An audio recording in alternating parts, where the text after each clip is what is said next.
No, no, no, no, no, no, please no, please no, please no. Shit's happening. Shit's. Oh, look up, look up, look up. No, no.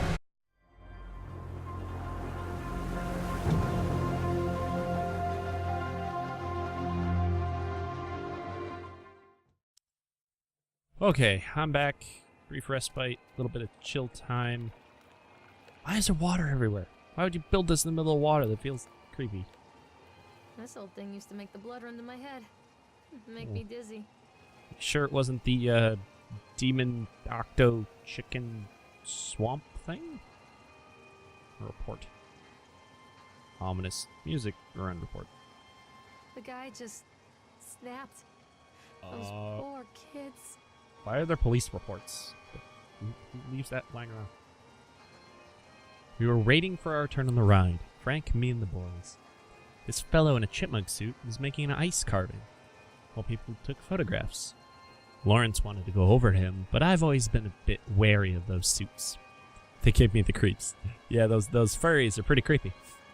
It's silly, I know. Well, I mean, they're pretty hypersexualized. It's a healthy fear. Anyway, the chipmunk man, he was carving and picking away at the ice. And at first we thought he was making some animal, like a tiger or a lion. But as more and more ice fell away, when you first looked, it was more like a human face smiling out of a block of ice. The more you looked at it, the more you saw that there was something not quite right about the proportions. Something unnatural that made your heart begin to beat just a little bit faster. Like you were prey and that thing was a hunter. Okay. But then these teenagers walked up and one of them made a face, the carving, and said something rude to the guy in the chipmunk suit. Then, well, he went berserk. For a few moments it was chaos. Everybody was running away from the guy who had one of the teenagers on the ground, and he was stabbing and stabbing with the ice pick, and blood was spraying and people were screaming, and Frank and I had the kids and we were dragging them away as fast as we could. The last thing I saw before Frank dragged me away was that the eyeball of one of those poor kids had landed on the ice sculpture, making the horrible creature look more or less alive. Okay, so that's ominous and or creepy. Really dark. Who just designed something like that? Like, why is that what they decided to do? Six-eyed freakazoid? Yeah, that seems Mommy appropriate. needs to see you, Callum. I can go this way or go to the ride. Oh, Polaroid. Oh, that's me. I remember this. I look angry. So I just leave my family photos on the benches. Yep. Just like everyone leaves everything else. Ooh. Oh boy. I can't get on while it's moving. Okay, cool. Increase speed. Why give me that option? I mean, I guess I could just increase it until it comes apart, which could be cool, but I feel like that won't let me ride it afterwards, so I'll just slow her down. Anybody gonna jump scare me? Nope, just letting a random bystander operate your rides. It's cool. It's cool. Just gonna... I can't get on while it's moving. Still moving? Slow down, you fuck. Okay.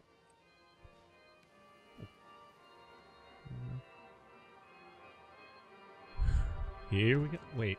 How am I gonna ride it? If I just had to, like, use the controls myself, how do I ride this? Okay. Okay. Just spinning around. Where's the booth? Is there somebody in the booth? Yep. Arms and legs inside the vehicle. All safe.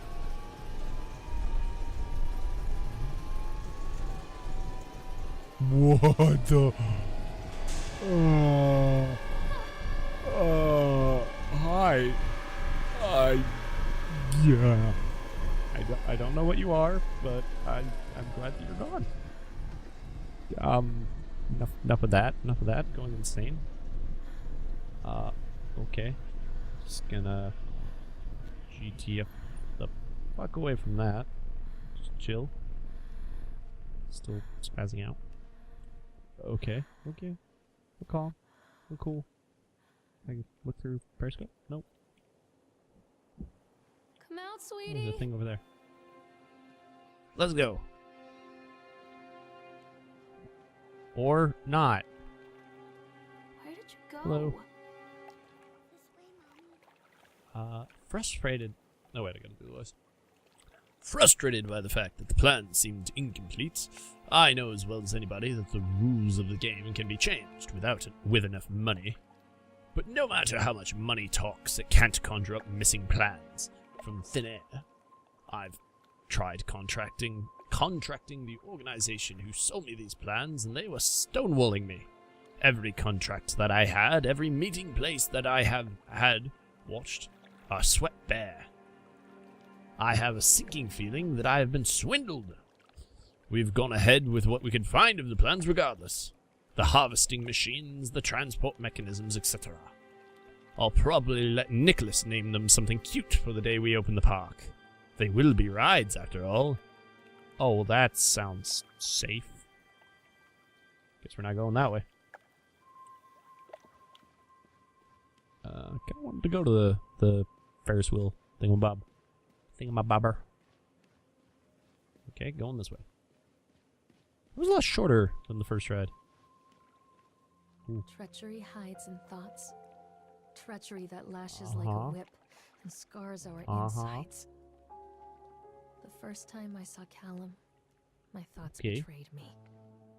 I looked down at this wrinkled, red, bawling thing and I thought, is that it? We build our world from expectations, and the world that I had built for Callum was no different. He was so real, so there, and so far from my expectations. And they shattered, and as they fell in pieces, that one treacherous thought became a new foundation. All of the love that we shared, all of the warmth and goodness that followed, built on a single traitorous thought. I mean, postpartum depression is a thing. It's kind of creepy. I don't really know why it happens, but it does happen. Need help for that shit. What was that? Nope. That's a no. Okay. Working at the camp for some. Oh, it's a teenager. I need a teenager voice. I thought working in the park for a summer would be a lot of fun, man. But the end of this season here really drags. There aren't that many tourists around, and so most of the staff spends their time standing around gossiping. Most of that gossip is about Chad. I mean, Steve. See? Even I'm starting to call him Chad. And I went to school with the guy. It's that goddamn suit. In the beginning, it was just a laugh. Steve the local lush is Chad the chipmunk. Friendly mascot at Atlantic Island Park. Lock up your daughters and all that. But the more he wears that suit, the weirder Steve is getting. At first, it was the little things, like refusing to change out of the suit at work and taking it home with him every day. That's a little thing? What's a big thing to you people? But then, I saw him at Susie's diner, still wearing it. And it wasn't even a work day, man. Some of the staff complained, discreetly, to the park management about the smell. And I saw him talking with Mr. Winter, the owner, one day. But nothing seems to have changed. That suit still smells like a carcass whenever Steve walks by. Apparently Steve has picked up some new skills since last time I saw him, puking up a gutter outside the Silco station. Because he sure as hell can carve a mean ice sculpture. Those shapes he makes in the ice, though, they give me the creeps. Steve came by the booth today, lucky me, and he just hung around for a while. I couldn't really tell because of the suit. It seemed like he was just staring at me, sizing me up. Okay. Whatever he was doing. I asked him what he wanted, and he just stood there, not saying anything. Eventually, I called my supervisor, and he came by. Chad, Steve, wandered off. My supervisor told me to put everything in writing, so here it is. Also, I quit. I don't want to see that chipmunk suit ever again. Laura Hemman. Oh, I gave Laura a man's voice. Okay, it was a douchey team. They're all the same. Oh. Hi, Laura. Hi, Laura. Okay, still insane, still quite insane. Shit, still going down, still a horror game. Hi. Yep. Oh, hello, you glorious motherfucker. Yeah, I'm just gonna skirt around you. You keep doing whatever the hell octo chicken things do. Callum? Murderous shit's going on. Here, boy. I mean, I could just be a junkie tripping balls in an amusement park. Wouldn't that be something? Constant crashes and 80s music. Guess it floats someone's boat. Thinking it's gonna float our boat in a minute. Callum? There's a thing over here. Yeah, that's why you always search all the corners. Newspaper. What is this about? Financial genius or eccentric geriatric? Nathaniel Winter. Whom Nathaniel Winter, billionaire, mogul, announced his intention to build an amusement park on the fog-shrouded shores of Solomon Isle off the coast of New England. There were sniggers up and down Wall Street. Winter, who made his fortune through a series of savvy investments during the post-war boom, has long been considered an eccentric, but brilliant man. His passions for New England region has always been at the foremost of his investment portfolio. With him pouring funds into local businesses, small and large, in general, his businesses and investments have paid off due to his generosity. Winter enjoys a friendly relationship with the governor and key political figures. So why, with a track record like this, are the Wall Street wizards shaking their heads? At first glance, Solomon Isle is an odd choice. A tiny town called Kingsmouth, with a sleepy main street, a preppy academy for dropouts from Boston, a lighthouse that is already in the process of being automated, and a belligerent tribe of natives. Natives? Well, very recently involved in a dispute over the Blue Ridge mines. It doesn't make sense, one of the commenter pointed out. New England has a short summer this far north, and the number of visitors to Solomon Isle per season are limited. I don't see how he expects to turn a profit, but others have far more faith in Winter. Under condition of anonymity, an engineer who has seen the plans for the park notes several anomalies. He's digging far deeper than is needed for the amusement park, including several underground chambers which are too small to house machinery. If you ask me, the old man is looking for something buried beneath the islands himself. He dug too deep. Could this be the real reason for the eccentric businessman has relocated to this remote northern island? Is this corporate misdirection of the highest order by a crafty entrepreneur, with disputes over the Blue Ridge mine with the native population ongoing? There's definitely something buried beneath the Solomon Islands. Perhaps Nathaniel Winter is going to surprise us all. Oh dear God, he dug some creepy Native American shit up. Am I dealing with a Native American burial ground ghost? I think. Can I go up here? There's something here. Read page. Dissuade them. They have sent an inspector to investigate the accidents at the park. I've given him the grand tour and spoken about all of our safety upgrades, but he seems unconvinced. In this case, the park itself is working against me. This doorman has become more and more interactable, and more time he spends in the park. I've offered to pay for his stay in the Overlook Hotel to get him out of here. It seems to have made him even more paranoid. I don't think this man is going to allow my park to stay open. This is a disaster for my ultimate goals. Ultimate goals? What are you digging up in an Indian graveyard? I mean, I can go down there, but I really want to find out what's in the, Oh, why is shift not hold the sprint? It's toggle. I really want to find out what's over here. Why does that one get power? Hello? Of course. Hello? Why are all these important documents just being left around? Alright. Oh boy. During transport the bunker cars into the arena, one of the straps attached to the load of the truck came untied, causing a cascade of bumper cars onto Francis. Oh no, Francis. who was standing directing the driver. Francis was crushed by the weight of the cars. Oh shit. Francis was killed. Did he see a doctor? A mortician, I guess.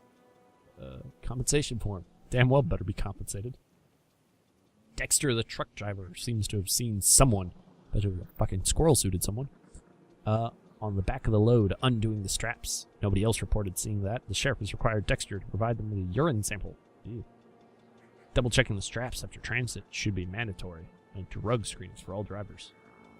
The local laborers are very superstitious, and this hasn't helped. Some of them are refusing to return to work until we have someone from the local church to walk the park and exorcise the bad spirits. Ooh.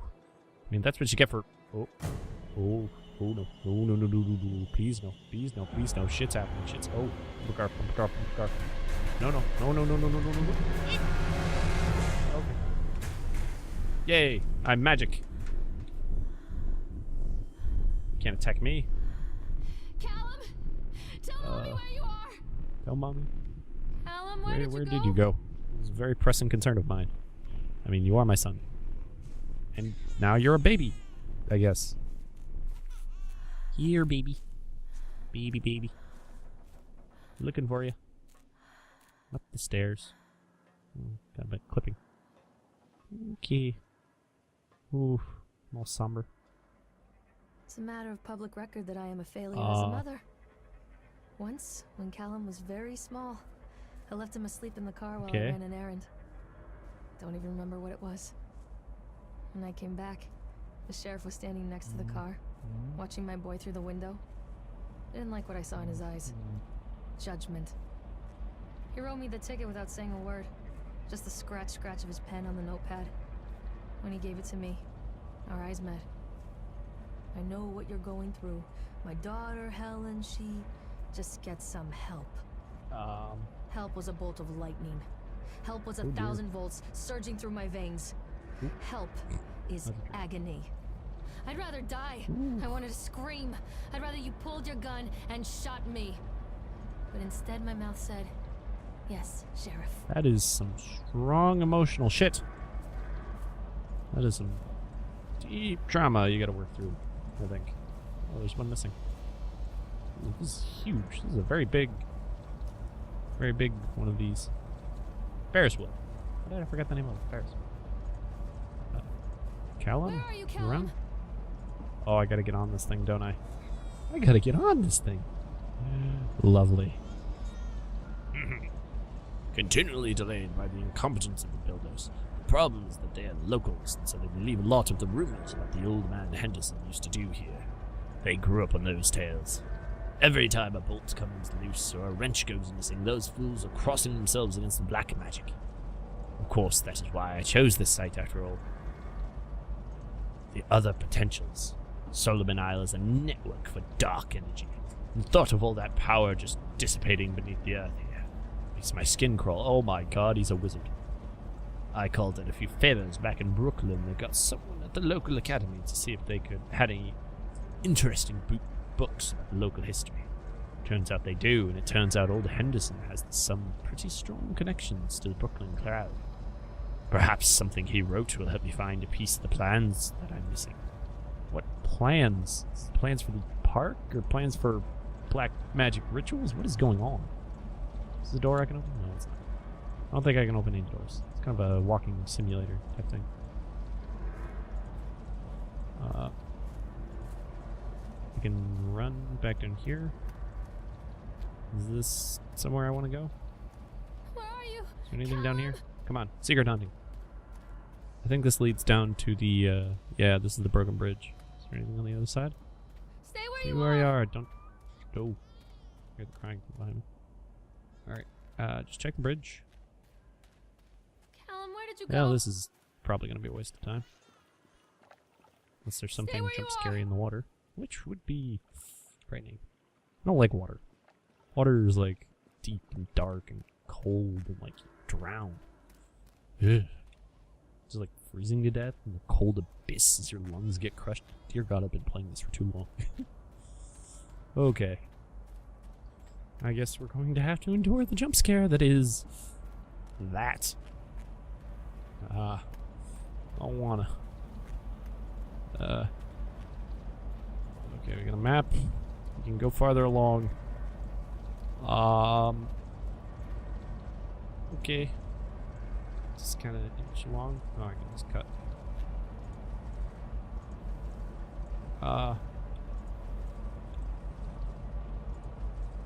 I think I'm just gonna end this episode here, because I feel like any more will start to affect my sanity.